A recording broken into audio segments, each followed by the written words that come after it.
Class 12-এর এর আগের দিন আমরা রাউল্টের সূত্র পড়েছিলাম। আর একবার আমরা সূত্রটাকে একটু আলোচনা করে নিই, তাহলে পরবর্তী জায়গায় যদি আমরা যাই তাহলে সেটা বুঝতে সুবিধা হবে। রাউল্টের সূত্রটা কী ছিল, যে যদি উষ্ণতা স্থির থাকে তার মানে স্থির উষ্ণতায়, উষ্ণতা স্থির থাকা মানে হচ্ছে স্থির উষ্ণতায় যদি কোনো অনুদ্বায়ী দ্রাবক যদি যোগ করি, ঠিক আছে, কোনো দ্রবণ যদি প্রস্তুত করি যার মধ্যে একটা দ্রাবক আর একটা হচ্ছে দ্রাবক, সেই দ্রাবকটা কীরকম হতে হবে, অনুদ্বায়ী দ্রাবক। তার মানে উদ্বায়ী না, মানে যখন আমি বাষ্পীভূত করব তখন শুধুমাত্র দ্রাবকের কণাগুলি বাষ্পীভূত হবে, দ্রাবের কণাগুলো বাষ্পীভূত হবে না, ঠিক আছে। তার মানে স্থির উষ্ণতায় কোনো অনুদ্বায়ী দ্রাবের যে দ্রবণ যদি প্রস্তুত করি তাহলে সেই দ্রবণের বাষ্পচাপ ওই উষ্ণতায়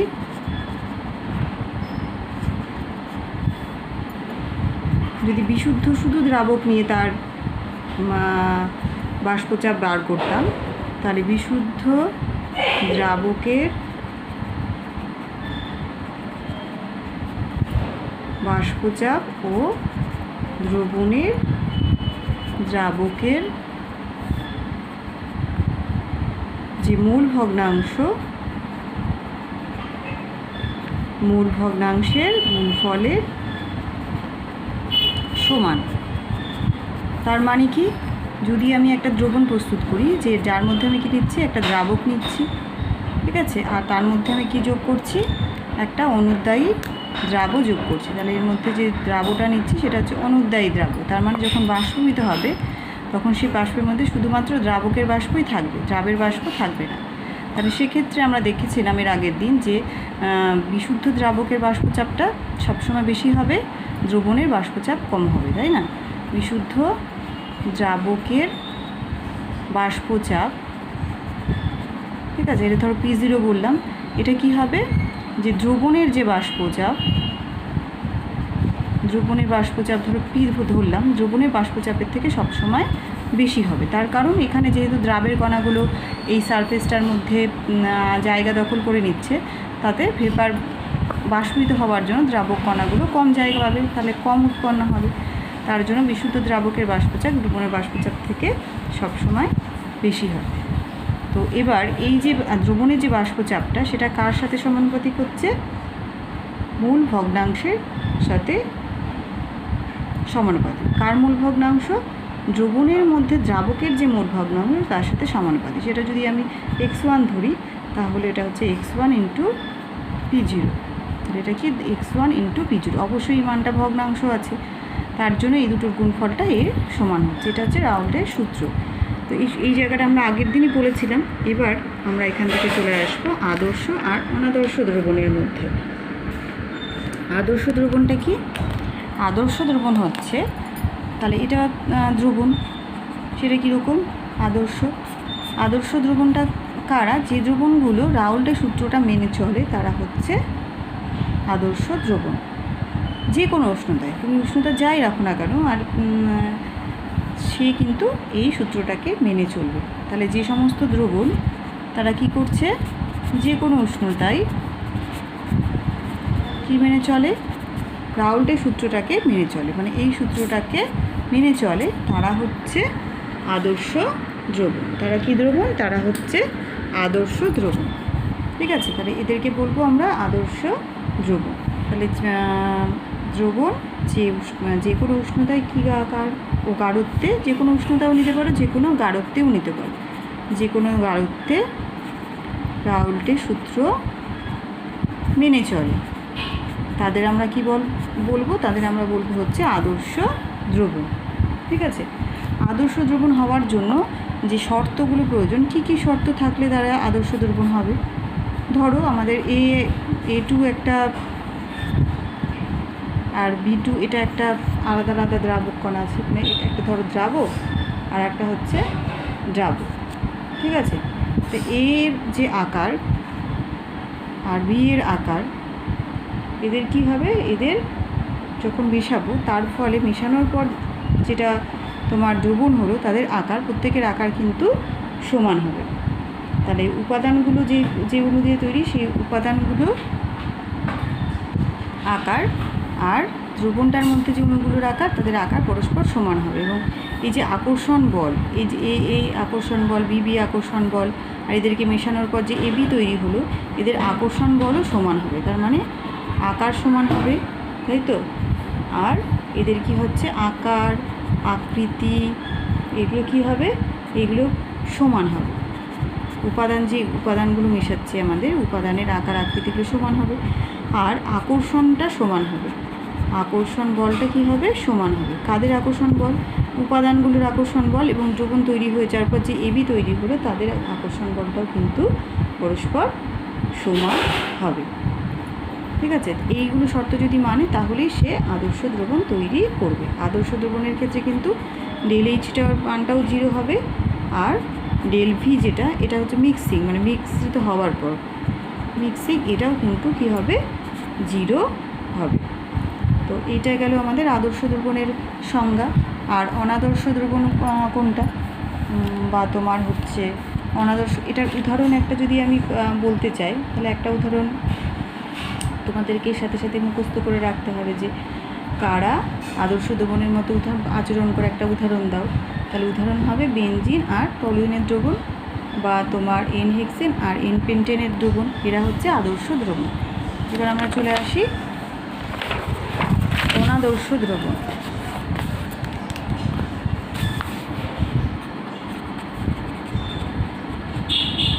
অনাদর্শ দ্রবণ কারা? একদম সোজা, এটার উল্টোটা, মানে যারা রাউলের সূত্র মেনে চলে না। যারা বলতে যে দ্রবণ কী করে না, রাউলের সূত্র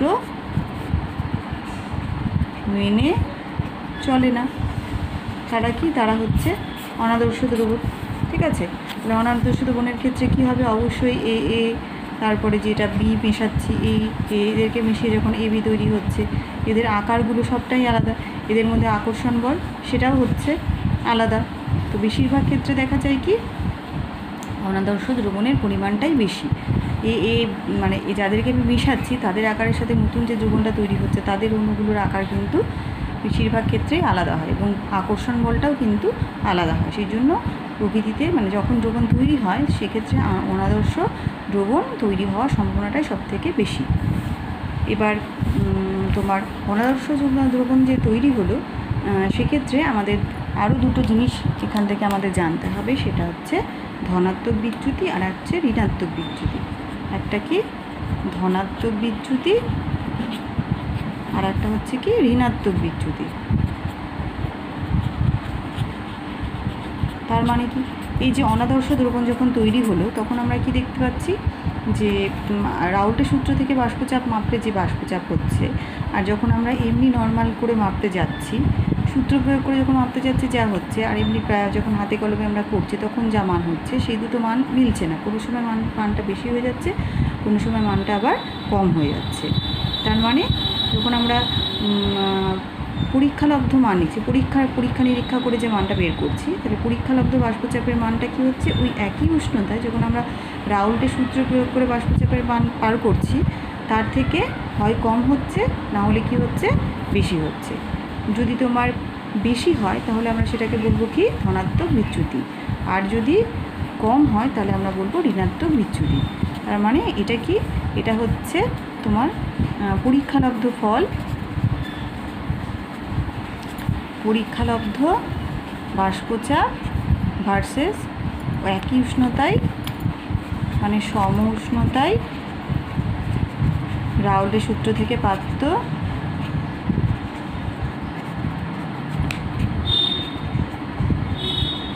বাষ্পচাপ। ঠিক আছে?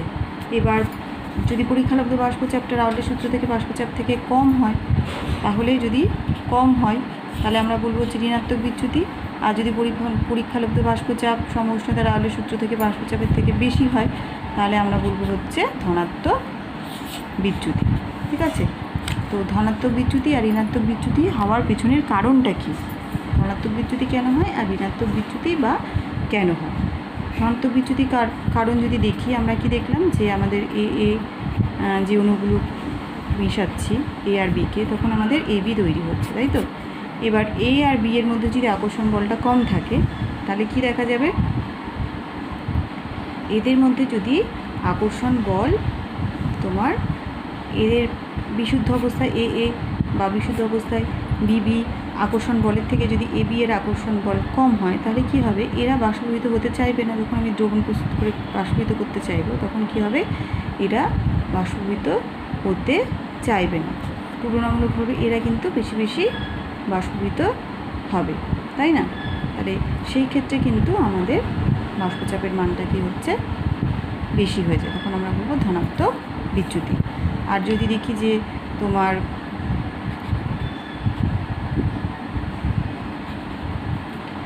এ বি এদের মধ্যে আকর্ষণ বলটা কি হয়, যদি এ এ আর বি বি এদের থেকে যদি হয় তোমার বেশি হয়, এখানে আমরা বললাম কম হয়, এখানে যদি বললাম বেশি হয়, তাহলে সেক্ষেত্রে আমরা পাবো হচ্ছে ঋণাত্মক বিচ্যুতি। তো আমরা জাস্ট এই জায়গাগুলোকে জেনে রাখবো সংজ্ঞা হিসেবে, এবং কেন হয় সেটাও আমরা জেনে রাখবো। আর এদের মধ্যে আমরা কি পড়বো, আদর্শ, আর এখান থেকে আরও একটা জিনিস আমরা পড়বো, সেটা হচ্ছে আদর্শ আর অনাদর্শ দ্রবণের পার্থক্য। ঠিক আছে, এদের দুজনের পার্থক্য আমরা পড়বো। তাহলে পার্থক্যটা কি, যেটা রাউলের সূত্র মেনে চলে, আর অনাদর্শ হচ্ছে রাউলের সূত্র মেনে চলে না। 2 নম্বর কি, এদের মধ্যে আকর্ষণ বলগুলো সবার ক্ষেত্রেই কী হয়, আকর্ষণ বলগুলো আকারগুলো সমান হয়। এদের ক্ষেত্রে উপাদান অণুগুলো এবং দ্রবণের মধ্যে অণুগুলো আকর্ষণ বল আকার কিন্তু একই হয় না। 3 নম্বর কি, এদের ক্ষেত্রে ডেল ভি মিক্সিং যেটা হয় সেটা হচ্ছে 0 হয়, কিন্তু এদের ক্ষেত্রে ডেল ভি মিক্সিংয়ের মান কিন্তু 0 হয় না। আর 4 নম্বর কি, এদের মধ্যে ডেল এইচ মিক্সিং যেটা সেটার মান আদর্শ দ্রবণের ক্ষেত্রে 0 হয়, কিন্তু অনাদর্শ দ্রবণের ক্ষেত্রে ডেল এইচ মিক্সিংয়ের মান কিন্তু 0 হয় না। তো পরীক্ষায় যে বড় প্রশ্নের সাথে যে ছোটো ছোটো 1 নম্বরের প্রশ্ন থাকে সেক্ষেত্রে তার জন্য কিন্তু আমরা এই জায়গাগুলো একটু দেখে রাখবো, একদম ছেড়ে দিয়ে চলে গেলে হবে না। এই জায়গাগুলো কিন্তু আমরা ওই 1 নম্বরের প্রশ্ন কোন জায়গা থেকে দিবে বুঝতে পারবে না, যে কোনো জায়গা থেকে দিতে পারে, তার জন্য কিন্তু এই জায়গাগুলো আমাদেরকে তৈরি করে রাখতে হবে। ঠিক আছে, এবার আমরা চলে আসবো এই পরবর্তী পর্যায়ে যেটা আছে সেটা হচ্ছে আরও একটা রকম 1 নম্বরেরই প্রশ্নের জন্য তোমাদেরকে তৈরি হতে হবে। সেটা কি, সেটা হচ্ছে অ্যাজিওট্রপিক মিশ্রণ।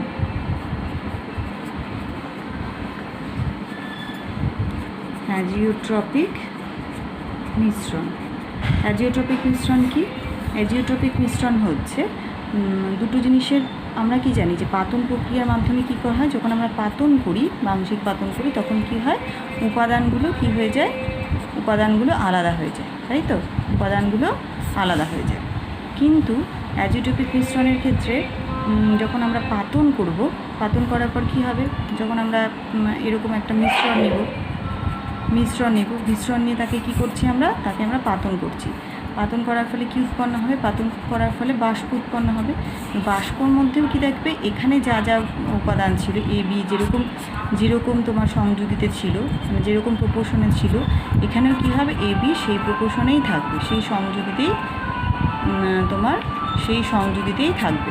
মানে এখানে এবির প্রপোর্শন যা ছিল এখানেও এবির প্রপোর্শনও তাই থাকবে, মানে বাষ্পের মধ্যেও এবির প্রপোর্শনও তাই থাকবে, এবং এটা একটা নির্দিষ্ট উষ্ণতাতেই করতে থাকবে। তাহলে এই যে মিশ্রণটাকে আমরা বলবো অ্যাজিওট্রপিক মিশ্রণ। সব মিশ্রণের ক্ষেত্রেই কিন্তু বাষ্পের মধ্যে তুমি এই দুটো এবিকে পাবে না, পাতন করলেই কিন্তু কী হয়ে যাবে, নর্মাল ক্ষেত্রে এ আলাদা হয়ে যাবে আর বি আলাদা হয়ে যাবে, কিন্তু অ্যাজিওট্রপিক মিশ্রণের ক্ষেত্রে কিন্তু এটা হবে না।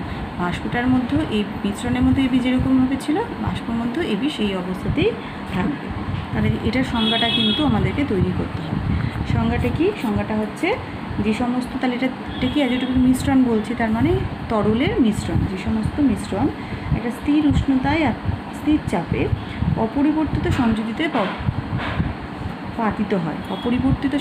পাতিত হয়, মানে এই যে সংযোজি এটা ছিল এটা এখানেও তাই থাকছে, মানে অপরিবর্তিত থাকছে।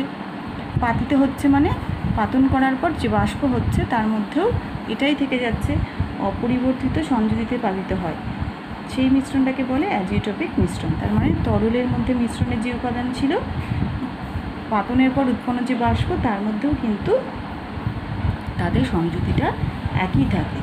এই মিশ্রণটাকে বলবো অ্যাজিওট্রপিক মিশ্রণ। অ্যাজোট্রপিক মিশ্রণটা পরীক্ষাতে কিন্তু খুবই আসে, 1 নম্বরের প্রশ্ন হিসেবে, সেই জন্য এই জায়গাটা কিন্তু তোমরা তৈরি করে রাখবে। ঠিক আছে? আচ্ছা, এবার আমরা চলে আসছি হচ্ছে সংখ্যাগত ধর্ম বা কলিগেটিভ প্রপার্টি। কলিগেটিভ প্রপার্টি বা তোমার সংখ্যাগত ধর্ম। কলিগেটিভ প্রপার্টি বা সংখ্যাগত ধর্মতে চলে আসি। কলিগেটিভ প্রপার্টিটা কি বলছে? এটা হচ্ছে এমন একটা ধর্ম যেটা কি করে, যেটা আমরা দ্রবণের ক্ষেত্রেই অ্যাপ্লাই করছি। আমরা দ্রবণ চ্যাপ্টার করছি, মানে দ্রবণের মধ্যে দুটো পোর্শন থাকছে, একটা হচ্ছে দ্রাবক আর একটা হচ্ছে দ্রাবক। দ্রাবকটা আমরা কি নিচ্ছি? তরল। আর দ্রাবক যেটা নিচ্ছি সেটা নিচ্ছি আমরা কঠিন। ঠিক আছে? অনুদ্বায়ী। অনুদ্বায়ী কেন নিচ্ছি? মানে দ্রাবের কণাগুলো উদ্বায়ী হবে না, মানে দ্রাবের কণাগুলো বাষ্পীভূত হবে না। মানে দ্রবণের যে বাষ্পচাপ সেটা শুধুমাত্র দ্রাবকের কণার বাষ্পচাপের জন্যই হবে। এই দ্রাবক কণার অণু বাষ্পচাপে কোনো পার্টিসিপেট করবে না। তাহলে এই রকম দ্রবণ যেখানে তরল দ্রাবকের মধ্যে আমরা কোনো কঠিন অনুদ্বায়ী দ্রাব যোগ করছি, তখন সেই দ্রবণের কতগুলো নির্দিষ্ট ধর্ম দেখা যায়। কী নির্দিষ্ট ধর্ম? সেই দ্রবণের যে ধর্মটা শুধুমাত্র দ্রাবের কণার সংখ্যার ওপরে নির্ভর করে, দ্রাবের কণার সংখ্যার ওপরে নির্ভর করে, যে এই ধর্মটা কি করছে? শুধুমাত্র দ্রাবের কণার সংখ্যার ওপর নির্ভর করছে, কিন্তু প্রকৃতির ওপর নির্ভর করে না। প্রকৃতির ওপর কি নয়? নির্ভরশীল নয়। প্রকৃতির ওপর নির্ভরশীল নয়। দ্রাবের কণার সংখ্যার ওপর নির্ভরশীল, কিন্তু প্রকৃতির ওপর নির্ভরশীল নয়। তাহলে সেই ধর্মটাকে বলে হচ্ছে কলিগেটিভ প্রপার্টি বা সংখ্যাগত ধর্ম। তাহলে সংজ্ঞা যদি বলতে চাই আমরা কি বলবো সংজ্ঞা হিসেবে? তাহলে দ্রবণের যে সমস্ত ধর্ম দ্রবীভূত দ্রাবের প্রকৃতির ওপর নির্ভর করে না, কিন্তু কণার সংখ্যার ওপর নির্ভর করে, তাদের সংখ্যাগত ধর্ম বলে। আবার বলছি, দ্রবণের যে সমস্ত ধর্ম দ্রবণে দ্রবীভূত দ্রাবের কণার প্রকৃতির ওপর নির্ভর করে না, শুধুমাত্র দ্রবণে উপস্থিত দ্রাবকণার সংখ্যার ওপর নির্ভর করে, তাদেরকে সংখ্যাগত ধর্ম বলে। কি কি সংখ্যাগত ধর্ম আছে? 4টে আছে। একটা হচ্ছে বাষ্পচাপের আপেক্ষিক অবনমন, 2 নম্বর কি? 2 নম্বর হচ্ছে স্ফুটনাঙ্কের উন্নয়ন, 3 নম্বর কি? হিমাঙ্কের অবনমন,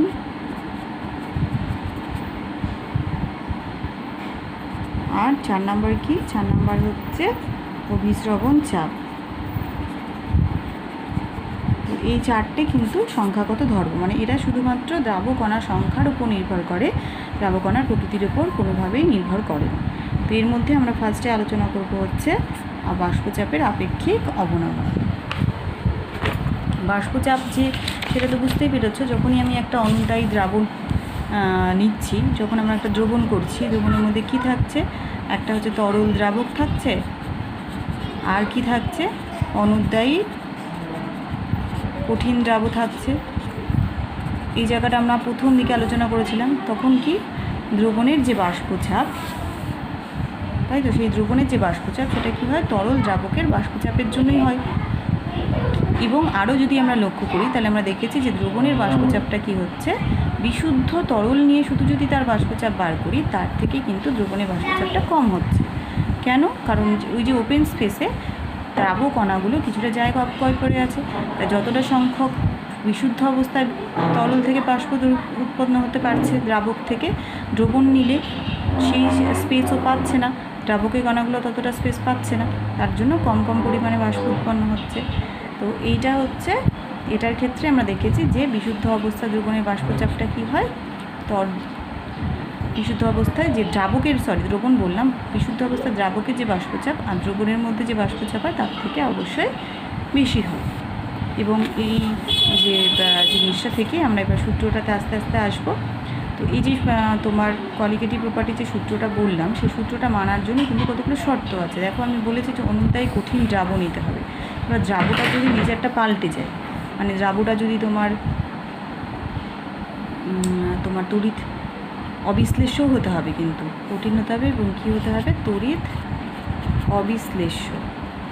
যদি তড়িৎ বিশ্লেষ্য হয়ে যায়, যদি মনে করো তড়িৎ বিশ্লেষ্য হয়ে যায়, তাহলে কী হবে, আয়নিত হয়ে যাবে।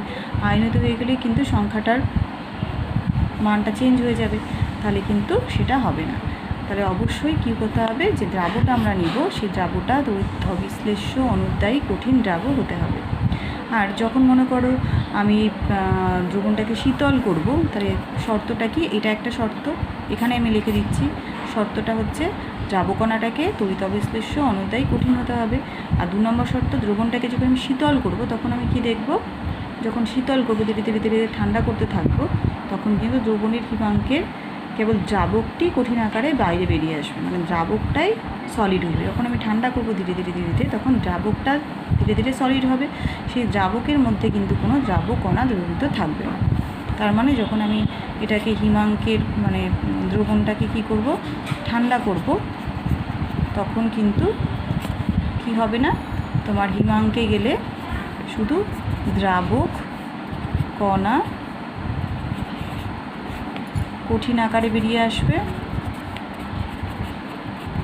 বেরিয়ে আসে, কিন্তু তার মধ্যে কি থাকে না, কিন্তু তার মধ্যে দ্রাবক কণা থাকবে না, তার মধ্যে দ্রাবক কণা থাকবে না। এই দুটো শর্ত মানলেই তবেই কিন্তু সে তোমার সমাবর্তী ধর্মগুলো দেখাবে। এর মধ্যে যদি মনে করো বিশ্লেষ্য হয়ে যায় তাহলে কিন্তু হবে না, যদি উদ্দায়ী হয় তাহলেও হবে না, ঠিক আছে, তরল হলেও সেক্ষেত্রেও হবে না। তো আমরা এবার এখান থেকে চলে আসি দ্রবণের বাষ্পচাপের আপেক্ষিক অবনমন সংক্রান্ত রাউটের সূত্রটি।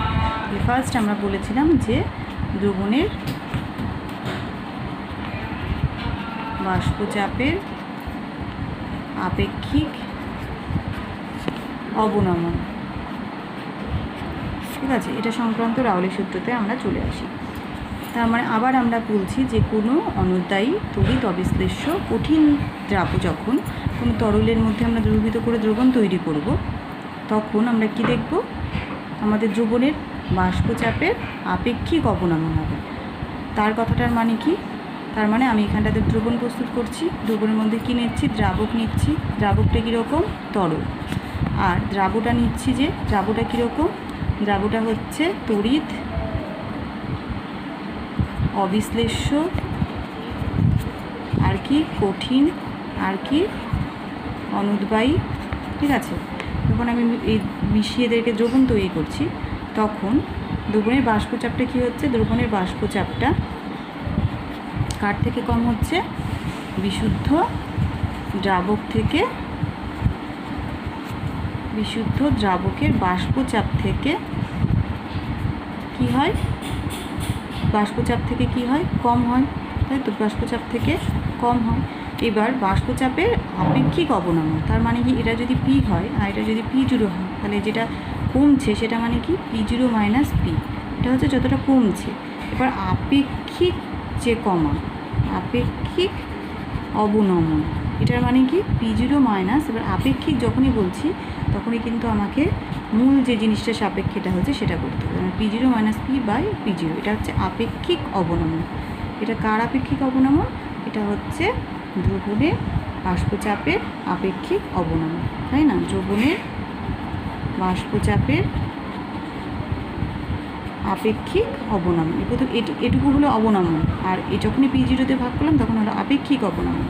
এই যে দ্রবণের বাষ্পচাপের আপেক্ষিক অবনমন, এটা কিন্তু দ্রাবের মোল ভগ্নাংশের সাথে সমান। এটা কি, এটা হচ্ছে দ্রাবের মোল ভগ্নাংশ, এটা হচ্ছে দ্রাবের মোল ভগ্নাংশের সমান। এবার এটা সবসময় দ্রাবের মোল ভগ্নাংশের সাথেই কিন্তু সমান হবে, এটাই হচ্ছে আমাদের রাউটের সূত্র। x2 মানে কি, দ্রাবের মোল ভগ্নাংশ, ঠিক আছে। এবার এই সূত্রটা থেকে কিন্তু আমি অনেক অঙ্ক করতে পারি, বা এই সূত্র থেকে আমি এদের মূল ভগ্নাংশে নিয়ে গিয়ে সেখান থেকে আমি ওজন আর আণবিক ভর বসিয়ে সেখান থেকে দ্রাবের আণবিক গুরুত্ব কিন্তু বা আণবিক ভরও কিন্তু আমি বার করতে পারি। তাহলে আমাকে সেক্ষেত্রে সূত্রটাকে একটু চেঞ্জ করতে হবে। কিভাবে চেঞ্জ করব সেটা আমরা আসছি। এইটুকু জায়গা বোঝা গেল, যদি না বুঝতে পারো তাহলে আরও একবার বলে দিচ্ছি। রাউল্টের সূত্র থেকে আমরা এটা পেলাম। এবার মনে করো আমরা এখান থেকে কি আনতে চাচ্ছি, দ্রাবের আণবিক গুরুত্ব বার করতে চাইছি। দ্রাবের আণবিক গুরুত্ব বার করতে চাইছি এই সূত্রটা থেকে। তাহলে কীভাবে বার করব, সেটা দুটো জায়গা আছে। এক নাম্বার কি, যখন দ্রাবের গাঢ়ত্ব কম, দ্রাবের গাঢ়ত্ব কম তখন একরকম হয়, আর যখন দ্রাবের গাঢ়ত্ব বেশি তখন একরকম হয়। যখন দ্রাবের গাঢ়ত্ব কম তখন কী হয়, তাহলে আমাদের মেন যে সূত্র সেটা হচ্ছে P0 minus P by P0 equal to x2, তাই তো? P0 মানে হচ্ছে বিশুদ্ধ দ্রাবকের বাষ্পচাপ, আর P মানে হচ্ছে কি, দ্রবণের বাষ্পচাপ, আর x2 মানে হচ্ছে দ্রাবের মোল ভগ্নাংশ। ঠিক আছে, এবার এই সূত্রটা থেকে আমি এটাকে কিন্তু চেঞ্জ করতে পারি। কীভাবে, P0 minus P by P0, R x2 মানে কি, x2 মানে মূল ভগ্নাংশ। মূল ভগ্নাংশ মানে হচ্ছে এইটা, দ্রাবের মোল বাই টোটাল মোল, তাই তো? মূল ভগ্নাংশ মানে তো তাই, দ্রাবের মোল বাই টোটাল মোল মানেই হচ্ছে মূল ভগ্নাংশ। এটাকেই আমি এভাবে লিখেছি, আমরা আগের দিন এটা করে দেখেছি, এটাই হয়। এবার যদি মনে করো দ্রবণটা খুব লঘু হয়, তাহলে কি হবে, দ্রাবকটা কি হবে, তাবকের পরিমাণটা কি হবে, তাবকের পরিমাণ অনেক অনেক বেশি হবে। কার থেকে বেশি হবে, দ্রাবের থেকে, তাই তো? লঘু দ্রবণের ক্ষেত্রে দ্রাবকের পরিমাণটা অনেক অনেক বেশি হয় দ্রাবের থেকে, তার মানে N1 অনেক বেশি N2, তাই তো? সেক্ষেত্রে তাহলে আমি N1 প্লাস N2 মানটাকে কী ধরতে পারি, N1 মানে সমান ধরতে পারি। এবার দেখো সমীকরণটা যদি এটা বসায় তাহলে কী হচ্ছে, P0 minus P by P0 equal to N2 by N1 plus N2 বদলে তাহলে আমরা বললাম N2 বাই N1। এবার N মানে কি, N মানে হচ্ছে W বাই M, এটা আমরা জানি। N মানে হচ্ছে W বাই M, তার মানে N2 যদি বলি তার মানে এটা W2 by M2, R N1 মানে হচ্ছে W1 বাই M1। এগুলো আমরা বসাই এই সমীকরণের মধ্যে। P0 minus P by P0 equal to, এখানটাতে বসালাম আমরা W2 বাই M2, আর N1টা নিচে আছে তাহলে এটা উল্টে যাবে, তাহলে উপরে হয়ে গেল M1 আর নিচে হয়ে গেল W1। ঠিক আছে, এবার আমি এখান থেকে কী বার করব, আমি বার করব হচ্ছে M2 বার করব। তাহলে M2 সমান সমান কী হবে, M2টা এদিকে চলে আসলো, তাহলে W2 into M1 by W1 ঠিকই থাকলো, আর এটা এদিকে গেলে উল্টে যাবে, মানে উপরে P0 গেল, নিচে হলো P0 মাইনাস P। তাহলে এই জায়গাটায় আমি সমস্ত মান জানা থাকলে আমি এখান থেকে M2 মান অর্থাৎ দ্রাবের আণবিক গুরুত্বটাও কিন্তু বার করে দিতে পারবো। এই সূত্রগুলো থেকে কিন্তু পরীক্ষাতে আমাদের অঙ্ক আসে, সেই অঙ্কগুলো কিন্তু প্রতিবারই এইচএসের পরীক্ষার মধ্যে মাস্ট থাকে, অল্টারনেট করে থাকে, 3-এর থাকে, নাহলে 2-এর থাকবেই। সেই জন্য আমাকে এই জায়গাটা খুবই ভালো করে সূত্রগুলো মনে রাখতে হবে অঙ্ক প্র্যাকটিস করার মতন করে। ঠিক আছে, এবার দেখো আমরা এটা করলাম যদি দ্রাবের গাঢ়ত্ব কম হয়। এবার যদি আমরা করি দ্রাবের গাঢ়ত্ব বেশি হয়, সেক্ষেত্রে আমাদের কী হবে, আমরা দেখব হচ্ছে দ্রাবের গাঢ়ত্ব বেশি, তার মানে আমি কিন্তু এখানটাতে N1 আমি দেখেছিলাম N1 mini greater than N2, এক্ষেত্রে কিন্তু সেটা করা যাবে না, মানে N1 যেরকম আমাদের হিসেবে ধরতে হবে সেরকমভাবে N2কেও আমাদের হিসেবের মধ্যে ধরতে হবে। তাহলে আমাদের সূত্রটা কী ছিল, সূত্রটা ছিল P0 minus P by P0 equal to x2 মানে কি, x2 মানে আমি আবার বললাম মূল ভগ্নাংশ মানে হচ্ছে দ্রাবের মোল বাই টোটাল মোল। এবার যেহেতু এখানে আমি N1 আর N2 দুটো মানই ধরতে হবে আমাকে, কোনোটাই কিন্তু এখানটাতে আমাদের বাদ দেওয়া চলবে না। তাহলে এবার আমরা এখান থেকে এটাকে আলাদা করে দিই। ঠিক আছে, আলাদা করার জন্য আমরা কী করলাম, এটাকে আমরা উল্টো করে দিই। উল্টো না করলে নিচেরটাকে তো আলাদা করতে পারবো না, তাহলে আমি এটাকে উল্টো করে দিই। উল্টো করা মানে এটা নিচটা উপরে গেল, তাহলে উপরটা নিচে চলে আসলো। তাহলে এটার ক্ষেত্রেও কী হলো, এটা উপরে চলে গেল আর উপরটা নিচে চলে আসলো। এবার দেখো এটা যদি আমি N1 বাই N2 করি আর N2 বাই N2 করি তাহলে কী হবে, 1 হয়ে যাবে, তাই না? N1 বাই N2, আর এটার ক্ষেত্রে কি N2 বাই N2 মানে হচ্ছে 1। এবার এই 1টাকে আমি এদিকে নিয়ে গেলাম, তাহলে P0 by P0 minus P minus 1 equal to N1 by N2। এবার এটাকে যদি আমি লসাগু করি তাহলে কী হচ্ছে, P0 minus P0 plus P by P0 minus P equal to N1 by N2। তাহলে P0 কেটে গেল, তাহলে এখানে হলো P by P0 minus P,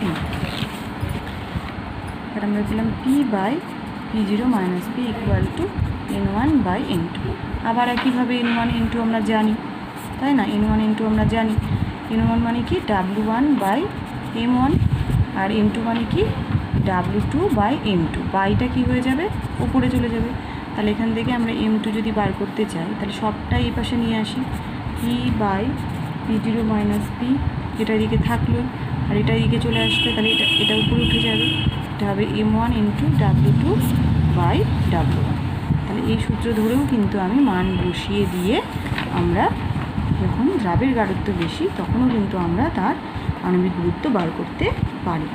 তাহলে এই সংক্রান্ত প্রচুর অঙ্ক আছে, সেই অঙ্কগুলো কিন্তু তোমরা চেষ্টা করবে করার। যদি কোথাও অসুবিধা হয় তাহলে আমাকে বলবে, তাহলে সেই জায়গাগুলো কিন্তু আমি আলোচনা করে দেবো। ঠিক আছে, আমি এখন আপাতত শুধুমাত্র সূত্রগুলোর ওপরেই জোর দিচ্ছি, কারণ সূত্র থেকেই অঙ্কগুলো করতে হবে। সূত্রগুলো কিভাবে আসছে যদি মুখস্থ নাও থাকে তাহলে তোমরা বসিয়েও কিন্তু সূত্রগুলোকে বার করতে পারবে। বাষ্পচাপের আপেক্ষিক অবনমন যদি মানতে হয় তাহলে অবশ্যই দ্রাবটাকে কীরকম হতে হবে, কঠিন, অবিশ্লেষ্য এবং অনুদ্বায়ী। যদি তড়িৎ বিশ্লেষ্য হয়ে যায় তাহলে কিন্তু হবে না, তাহলে আর এই সূত্রটা এখানে প্রয়োগ করা যাবে না। ঠিক আছে, এবার আমরা প্রথম একটা কলিগেটিভ প্রপার্টি দেখলাম, এবার আমরা সেকেন্ড কলিগেটিভ প্রপার্টিতে চলে যাব, সেটা হচ্ছে দ্রবণের স্ফুটনাঙ্কের উন্নয়ন।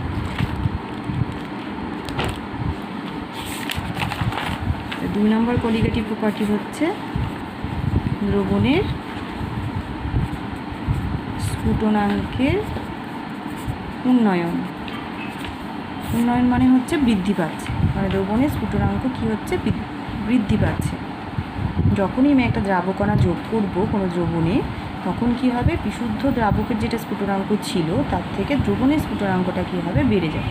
এই কথাটার মানে হচ্ছে কি, যখন একটা ধরো আচ্ছা দ্রবণ যখন আমরা করছি তখন তার মধ্যে কী থাকছে, দ্রাবক থাকছে আর দ্রাবক থাকছে। একই রকমভাবে এটাকে কী হতে হবে, তড়িৎ অবিশ্লেষ্য হতে হবে, কঠিন হতে হবে, তাই তো, অনুদ্বায়ী হতে হবে। তো এবার এই বিশুদ্ধ দ্রাবকের একটা হচ্ছে তোমার স্ফুটনাঙ্ক থাকবে আর দ্রবণের একটা কী হবে, স্ফুটনাঙ্ক থাকবে। বিশুদ্ধ দ্রাবকের যা স্ফুটনাঙ্ক তার থেকে দ্রবণের স্ফুটনাঙ্কটা কিন্তু বেশি হবে। সবসময় বিশুদ্ধ দ্রাবকের যা স্ফুটনাঙ্ক তার থেকে দ্রবণের স্ফুটনাঙ্কটা বেশি হবে, সেটাই বলছে দ্রবণের স্ফুটনাঙ্কের উন্নয়ন হয়। কীভাবে উন্নয়ন হয় সেটা আমরা গ্রাফ দিয়ে আলোচনা করে, যদি গ্রাফ থেকে আলোচনা করি তাহলে বুঝতে পারবো। প্রথমেই আমরা আলোচনা করি যে স্ফুটনাঙ্ক কোনটা। স্ফুটনাঙ্ক মানে কোন জায়গাটা। স্ফুটনাঙ্ক মানে ধরো একটা তরল নিয়েছি পাত্রের মধ্যে, এবার তরলটাকে আমি কী করছি, গরম করছি। সেই তখন তরলটা কী হচ্ছে, তরল থেকে রোমরে বাষ্প উৎপন্ন হচ্ছে, তাই তো। তো যখন আমরা বাষ্পীভূততা থাকবে, প্রথম অবস্থায় কি ফুটতে শুরু করে দেয়, তরলটা ফোটে না, প্রথমে ধীরে ধীরে বাষ্প হয়, তারপরে কিন্তু একটু সময় যাওয়ার পর যখন বাষ্পের পরিমাণ বাড়তে থাকে তখন সমগ্র তল থেকে দ্রবণটা ফুটতে থাকে। তো স্ফুটনাঙ্ক মানে কোন জায়গাটা সেটা যদি আমাকে স্পেসিফিকভাবে বলতে হয় তাহলে বলবো যে একটা বিশুদ্ধ মানে যে কোনো জিনিসের স্ফুটনাঙ্ক হচ্ছে একটা বিশুদ্ধ দ্রাবকের স্ফুটনাঙ্ক দ্রাবকের বাষ্পচাপটা যখন বহিস্থ চাপের সাথে সমান। বহিস্থ চাপ মানে এই যে বাইরে যে বায়ু আছে সেই বায়ুমণ্ডলীয় একটা চাপ আছে, তাহলে বায়ুমণ্ডলীয় চাপ, বায়ুমণ্ডলীয় যে চাপ সেই চাপের সাথে যখনই বাষ্পচাপ দ্রবণের থেকে যে দ্রাবকের বাষ্প উঠছে আর যখন বিশুদ্ধ দ্রাবক নিচ্ছি তার থেকে যে দ্রাবকের বাষ্প উঠছে, সেই দ্রাবক যে বাষ্প চাপটা দিচ্ছে সেই চাপটা যখন বায়ুমণ্ডলীয় চাপের সাথে সমান হয়ে যায় তখনই দ্রবণটা ফুটতে শুরু করে। তাহলে সেই উষ্ণতাটাকে হচ্ছে ওই দ্রাবকের স্ফুটনাঙ্ক বা ওই দ্রবণের স্ফুটনাঙ্ক। ঠিক আছে, আর একবার বলছি মনে করো আমি এখানে বিশুদ্ধ দ্রাবক নিয়ে ফোটাচ্ছি, তাহলে দ্রাবক থেকে বাষ্প উঠতে শুরু করবে এবং সেই বাষ্পটা একটা চাপ দেবে, যে উষ্ণতায় এই যে দ্রাবকের বাষ্পচাপ বায়ুমণ্ডলীয় বাষ্পচাপের সমান হয়ে যাবে, সেই উষ্ণতাটা হচ্ছে ওই দ্রাবকের স্ফুটনাঙ্ক। তখন কিন্তু সমগ্র তরল ফুটতে শুরু করবে। এটা শুধু গেল দ্রাবকের ক্ষেত্রে। এবার মনে করো আমি দ্রবণ নিয়েছি, দ্রবণের মধ্যে কী আছে, একটা অনুদায়ী দ্রাব আছে আর দ্রাবক আছে। অনুদায়ী দ্রাব তো বাষ্পীভূত হবে না, তাহলে সেক্ষেত্রে শুধুমাত্র দ্রাবক কণাগুলোই বাষ্পীভূত হবে। এবং সেক্ষেত্রে আমরা কি দেখব, যখন সেই দ্রাবকণা বাষ্পীভূত হচ্ছে না, তারা কিছুটা স্পেস নিয়ে এরকম করে আছে, শুধুমাত্র দ্রাবক কণাগুলোই বাষ্পীভূত হচ্ছে এবং বাষ্প হওয়ার পর তারা একটা যখন চাপ দেবে, সেই চাপটা যখন বায়ুমণ্ডলীয় চাপের সাথে সমান হয়ে যাবে, সেটাই হচ্ছে ওই দ্রবণের স্ফুটনাঙ্ক। ওই উষ্ণতাটাই হচ্ছে দ্রবণের স্ফুটনাঙ্ক। এবং দেখা যায় কি, যে দ্রবণের যে স্ফুটনাঙ্ক সেটা কি হয়, দ্রাবকের স্ফুটনাঙ্কের থেকে বেশি হয়। তার মানে দ্রবণের স্ফুটনাঙ্কটা কি হয়, দ্রাবকের বিশুদ্ধ দ্রাবকের স্ফুটনাঙ্কের থেকে বেশি হয়। কীভাবে হয় সেটা আমরা আলোচনা করে, আবার এইখানে আলোচনা থেকেও বুঝতে পারছো, যখন তোমার শুধু বাষ্পীভূত করছিলাম তখন পুরো জায়গাটা স্পেসটা বাকি বেশি বেশি বাষ্প উৎপন্ন হচ্ছিলো, তাহলে কম উষ্ণতাতেই এই বাষ্পচাপটা বায়ুমণ্ডলের বাষ্পচাপের সমান হয়ে যাবে। কিন্তু যখনই আমি দ্রবণ নিচ্ছি তখন এই জায়গাগুলো অকুপাই হয়ে আছে, তাহলে আমাকে বেশি ফোটাতে হবে। এখানে বেশি পরিমাণে বাষ্প তৈরি করতে গেলে বেশি বেশি করে ফোটাতে হবে, মানে বেশি উষ্ণতা দিতে হবে। বেশি উষ্ণতা দিলে দ্রবণের বাষ্পচাপটা বায়ুমণ্ডলের বাষ্পচাপের সমান হবে, তার মানে টেম্পারেচারটা কিন্তু বেড়ে যাচ্ছে। তো এটা এইভাবেও ব্যাখ্যা করা যায়, বা আমি গ্রাফ দিয়েও ব্যাখ্যা করতে পারি। গ্রাফটা আঁকি, তাহলে বুঝতে পারবে।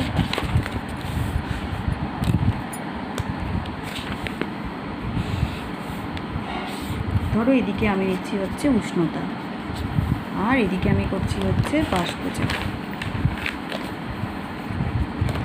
এবার আমি এখানে একটা ধরে নিলাম যে এটা হচ্ছে আমাদের বায়ুমণ্ডলীয় বাষ্পচাপ। এটা কি, এটা হচ্ছে বায়ুমণ্ডলীয় বাষ্পচাপ, ঠিক আছে। এটা অ্যাটমসফেরিক বাষ্পচাপ, বায়ুমণ্ডলীয় বাষ্পচাপ।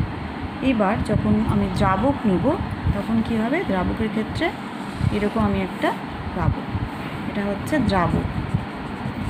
এবার যখন আমি দ্রবণ নিব, তাহলে আমাদের দ্রাবকের ক্ষেত্রে কোন উষ্ণতাটা আমাদের তোমার বায়ুমণ্ডলীয় বাষ্পচাপের সমান হচ্ছে, এই উষ্ণতাটাই দেখলাম আমি। দ্রাবকের বাষ্পচাপটা কি হচ্ছে, এটা হচ্ছে বাষ্পচাপের কার্ভ, তাহলে দ্রাবকের বাষ্পচাপটা এইখানে গিয়ে বায়ুমণ্ডলীয় বাষ্পচাপের সাথে সমান হচ্ছে, তাহলে এর যে করেসপন্ডিং উষ্ণতা সেটাই হচ্ছে কি দ্রাবকের বাষ্পচাপ, ঠিক আছে। সেটাই হচ্ছে কি দ্রাবকের বাষ্পচাপ, সেটাকে আমি বললাম টিবি। এটা হচ্ছে বিশুদ্ধ দ্রাবকের বাষ্পচাপ। এবার আমি যদি মনে করো দ্রবণের বাষ্পচাপ করতে চাই, তাহলে সেক্ষেত্রে কী হবে, দ্রবণের বাষ্পচাপ যদি করতে চাই, তাহলে দ্রবণের বাষ্পচাপটা অবশ্যই কী হবে, ওই উষ্ণতায় কেউ পৌঁছাতে পারবে, এই উষ্ণতায় পৌঁছাতে পারবে না, কারণ অনেক জায়গা অকুপাই হয়ে আছে দ্রাব দ্বারা।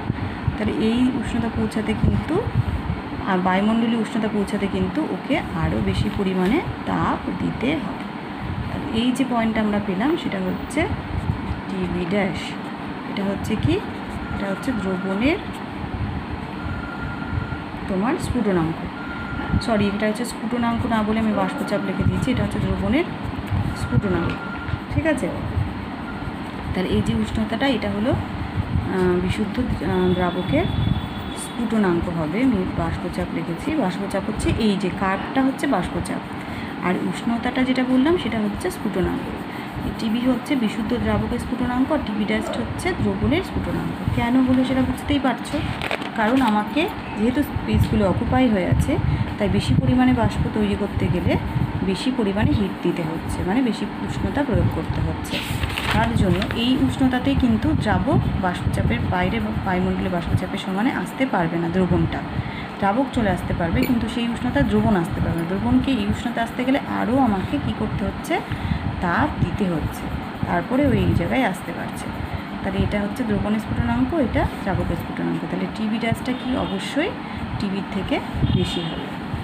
এবার রাউল্ট কি বলেছে, রাউল্ট দ্রাবকের দ্রবণের বাষ্পচাপের যে উন্নয়ন হচ্ছে সেই সংক্রান্ত রাউল্ট যে সূত্রটা বলেছে সেটা কি বলেছে, যে কোনো একটা দ্রাবকের একটা কঠিন অনুদ্দায়ী একটা তড়িৎ অবিশ্লেষ্য যখন তোমার কোনো দ্রাবকে যখন দ্রবীভূত হয় তখন দ্রবণের স্ফুটনাঙ্কের যে উন্নয়ন ঘটে সেটা কি হবে, সেটা হচ্ছে উক্ত দ্রবণের মোলাল গাঢ়ত্বের সমানুপাতিক। দ্রবকের উন্নয়ন মানে হচ্ছে টিভি ড্যাশ মাইনাস টিভি। উন্নয়ন মানে কতটা বাড়ছে, তাই তো? কি বাড়ছে? স্ফুটনাঙ্ক কতটা বাড়ছে, তাহলে এটা হচ্ছে স্ফুটনাঙ্কের উন্নয়ন। এটাকে আমরা বলবো কি? স্ফুটনাঙ্কের উন্নয়ন।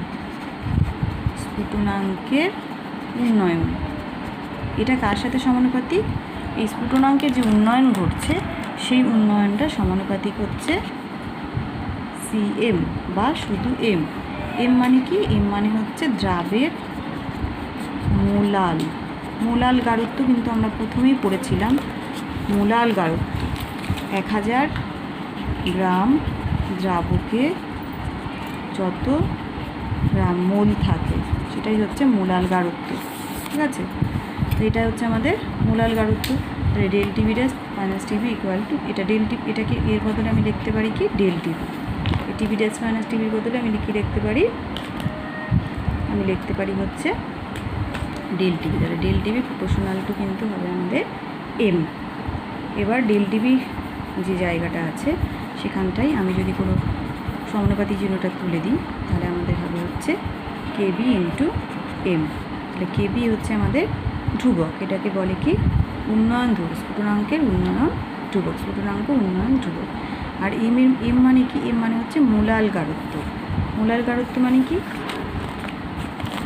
মোলাল গাঢ়ত্ব মানে হচ্ছে তোমার 1000 গ্রাম দ্রাবকের মধ্যে কত গ্রাম দ্রাবক আছে। তাহলে এই জায়গাটা যদি ব্যাখ্যা করতে হয়, এই জায়গাটার ব্যাখ্যাটা আমি আসি তাহলে বুঝতে পারবে। মনে করো যে W1 গ্রাম আমরা কি দিচ্ছি? দ্রাবক নিচ্ছি। ঠিক আছে, এর মধ্যে কি আছে? W2 গ্রাম দ্রাবক আছে, একটা অনুদ্দায়ী তড়িৎ বিশ্লেষ্য দ্রাবক আছে যার পরিমাণ হচ্ছে W2 গ্রাম। এবার এদের আণবিক গুরুত্ব আমি ধরলাম এর M1 আণবিক গুরুত্ব, আর এর ক্ষেত্রে আমি কি ধরলাম? M2। এর ক্ষেত্রে M1 আর একটা হচ্ছে M2। এবার দ্রবণের মধ্যে কতটা তাহলে দ্রাবের মোল ভগ্নাংশ আছে? দ্রাবের গ্রাম অনু সংখ্যা কত? গ্রাম অনু সংখ্যা মানে হচ্ছে N মানে কি? W/M, তাই তো? দ্রাবক বলেছি তার মানে W2/M2। তাহলে W2/M2 কতখানি দ্রাবকের মধ্যে আছে? W1 গ্রাম দ্রাবকে। W1 গ্রাম দ্রাবকে কত গ্রাম অণু আছে? W2/M2। তাহলে আমাকে মোলাল গাঢ়ত্ব বার করতে গেলে আমাকে কততে বার করতে হবে? 1000 গ্রাম দ্রাবকে বার করতে হবে। 1000 গ্রাম দ্রাবকে বার করতে গেলে এটা কি হচ্ছে? W2 into 1000/W1 into M2। এটাই হচ্ছে আমাদের মোলাল গাঢ়ত্বের সূত্র, W2 into 1000/W1 into M2। এটা হচ্ছে আমাদের কি? মোলাল গাঢ়ত্বের সূত্র। এই জায়গাটা আমাকে খুব ভালো করে মনে রাখতে হবে, একদম মুখস্থ রাখতে হবে, কারণ আমাদের যতগুলো স্ফুটনাঙ্কের উন্নয়ন বলো, হিমাঙ্কের অবনয়ন বলো, সব জায়গায় কিন্তু এই মোলাল গাঢ়ত্বটা লাগবে। এটা আমাদের সূত্রটা কী হয়ে গেল? সূত্রটা হয়ে গেল আমাদের del TV equal to KB into M. তাহলে এম এর জায়গায় আমরা কি বসালাম? কেবি ইন্টু এম মানে হচ্ছে W2 into 1000/W1 into M2। এবার এখান থেকে আমি ডেল টিভি থাকলেও বার করতে পারবো, আমি M2 বার করতে পারবো, তাই না? M2 মানে কি হবে? M2 যদি এদিকে চলে আসে তাহলে সবটাই ঠিক থাকছে, কোনোটাই চেঞ্জ হচ্ছে না, শুধু M2টা ওদিকে চলে গেল আর ডেল টিভিটা নিচে চলে আসলো। এটা বসিয়ে আমি কিন্তু M2 এর মানটা বার করতে পারবো। ঠিক আছে, যে এখান থেকে এরকম যেমন অঙ্ক আসে সেরকম এই যে কেবি আছে, কেবির ধ্রুবকটাও কিন্তু শর্ট প্রশ্ন হিসাবে আসে। কেবিটা কি? কেবি হচ্ছে আমরা বললাম যেটা দ্রবণের স্ফুটনাঙ্ক উন্নয়ন ধ্রুবক, তাই না? এটাকে বলে স্ফুটনাঙ্কের মোলাল উন্নয়ন। আর যদি বলি তাহলে আমরা বলবো হচ্ছে স্ফুটনাঙ্কের মোলাল উন্নয়ন। এটাকে বলবো স্ফুটনাঙ্কের মোলার ওজন। যদি সংজ্ঞা বলতে চাই তাহলে কী বলবো, আমরা কতখানি দ্রাবক নিয়েছি, 1000 গ্রাম কোনো দ্রাবকে যদি 1 গ্রাম পরিমাণ কোনো অনুদায়ী তড়িৎ বিশ্লেষ্য কঠিন দ্রাবক দ্রবীভূত করলে দ্রবণের যে পরিমাণ স্ফুটনাঙ্কের বৃদ্ধি ঘটে তাকে উক্ত দ্রাবকের স্ফুটনাঙ্কের মোলার উন্নয়ন ধ্রুবক বলে। তার মানে কি দেখো, মানেটা হচ্ছে ΔTB equal to KB into W2/M2 জায়গায় যদি আমি করি N, তাই তো, W2/M2 ইন্টু 1000/W1 তো এটার মানটা কি হয়ে যায়, এই মানটা যদি 1 হয়ে যায়, এই মানটা যদি 1 হয়ে যায় তার মানে এটাকে বলছি আমরা 1 গ্রাম পরিমাণ কোনো কঠিন তড়িৎ অবিশ্লেষ্য দ্রাবকণা দ্রবীভূত যদি থাকে তাহলে স্ফুটনাঙ্কের যে উন্নয়নটা হয় 1000 গ্রাম দ্রাবকের মধ্যে, মানে এটাও 1000-এর মধ্যে করেছি, তাহলে এই W1 যদি আমি এখানটাতে 1000 ধরি, যে 1000 গ্রাম দ্রাবকের মধ্যে কতটা আছে, তাহলে 1000 কেটে কেটে এটা 1 হয়ে যাবে। এটাও কি বললাম 1, তাহলে এটাও 1 হলো, এটাও 1 হলো, তার মানে ΔTB ইকুয়াল টু কী হচ্ছে KB। তার মানে 1000 গ্রাম দ্রাবকের মধ্যে যদি 1 গ্রাম কোনো তড়িৎ অবিশ্লেষ্য কঠিন অনুদায়ী দ্রাবক দ্রবীভূত থাকে তাহলে স্ফুটনাঙ্কের যে উন্নয়ন ঘটে তাকেই বলা হচ্ছে স্ফুটনাঙ্কের মোলার উন্নয়ন ধ্রুবক, তাই না। এটাও 1 হচ্ছে, এটাও 1 হচ্ছে, এটা 1 কেন হচ্ছে আমি বলে দিচ্ছি যে আমি নিচ্ছি হচ্ছে 1000 গ্রাম দ্রাবক, আমি এটা বলেই দিচ্ছি আমি নিচ্ছি 1000 গ্রাম দ্রাবক আর এটা নিচ্ছি 1 গ্রাম দ্রাবক, তাহলে এই পোর্শনটা পুরোটাই 1 হয়ে যাচ্ছে। তাহলে যতটা যে পরিমাণ স্ফুটনাঙ্কের উন্নয়ন হচ্ছে সেটাই হচ্ছে ওর স্ফুটনাঙ্কের মোলার উন্নয়ন ধ্রুবক। তাহলে এটার মানটা কী হবে, কেবির এককটা কী হবে, KB equal to ΔTB by এটা এখানটাতে M, তাহলে এটার ধ্রুবকটা কী হবে, ওপরে তোমার হবে হচ্ছে ডিগ্রি আর নিচে কী হলো, নিচে হচ্ছে মোল পার কেজি, তাহলে এটাই হচ্ছে এর একক ডিগ্রি, তাই তো, কেজিটা উপরে চলে গেল, তার মানে ডিগ্রি কেজি পার মোল, এটাই হচ্ছে KB এর একক। এটা কিন্তু পরীক্ষাতে আসে, KB এর একক কী, ঠিক আছে, বা ডিগ্রি পার মোলারিটি এটাও লিখতে পারো, ডিগ্রি পার মোলারিটিও লিখতে পারো, এটা কিন্তু পরীক্ষাতে আসে। তাহলে তোমাদের কাজ হচ্ছে স্ফুটনাঙ্কের উন্নয়ন আর বাষ্পচাপের আপেক্ষিক অবনমন এই সংক্রান্ত যত প্রশ্ন আছে অঙ্কই আসবে, এই দুটো থেকে কিন্তু যে ম্যাথ প্রবলেমগুলো আছে সেগুলো কিন্তু খুব ভালো করে সলভ করতে হবে। ম্যাথ প্রবলেমগুলো সলভ করতেই হবে, কারণ এখান থেকে কিন্তু 3 মার্কসের একটা পরীক্ষাতে প্রশ্ন থাকবেই, এটা কিন্তু মাস্ট, তোমাদের করতেই হবে। যদি 3 নাম্বার পেতে চাও তাহলে খুব ভালো করে করতে হবে। এই সূত্রটা দিয়ে যে অঙ্ক সেটা খুব সহজ, আর উন্নয়ন দিয়েও যে অঙ্ক সেটাও খুব সহজ, শুধু মানগুলো বসালেই হয়ে যাবে। এর পরের দিন 2-1টা অঙ্ক আমি প্র্যাকটিস করে দেখিয়ে দিব। আজকে তাহলে এইটুকুই থাকবে।